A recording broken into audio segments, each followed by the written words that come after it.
très heureux et un peu effrayé d'être ici. C'est un rendez-vous de personnes, mais c'est aussi un rendez-vous de livres, un rendez-vous de voix.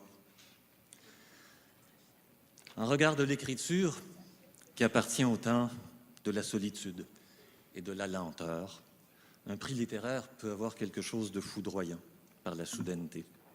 Mais les prix des libraires en ont décidé autrement, au moyen d'un processus long, au cours duquel les livres sont lus, montrés, commentés et aimés, dans un temps qui est déjà un temps de la lecture et un temps du texte. Je voudrais remercier d'abord les libraires du Québec et leur association pour ce qu'ils accomplissent par le moyen des livres et de la confiance dans le langage. Que font les libraires? De livre en livre et de personne en personne, ils et elles construisent de l'attention, de la pensée, du lien social et veillent sur ce dont une société a le plus besoin, qui est l'ouverture à l'autre, à sa différence et à sa voix. Merci au comité de sélection de la catégorie poésie pour la place qu'il a réservée cette année aux adieux, aux côtés des œuvres finalistes de Rose Elisséry, Daria Colonna et Daniel Leblanc-Poirier.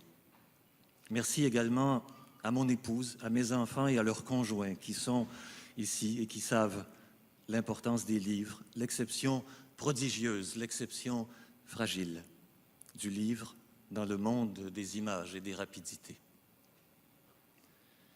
Merci enfin à François Hébert, l'éditeur des Herbes Rouges.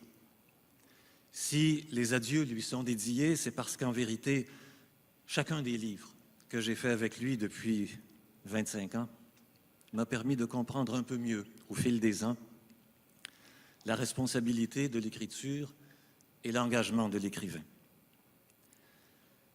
De mon point de vue, tout ceci ne pourrait pas avoir le même sens sans lui et sans la communauté des auteurs que rassemble la maison qu'il a fondée il y a plus de 50 ans cette année, avec son frère Marcel, et qu'il dirige maintenant avec Roxane Desjardins.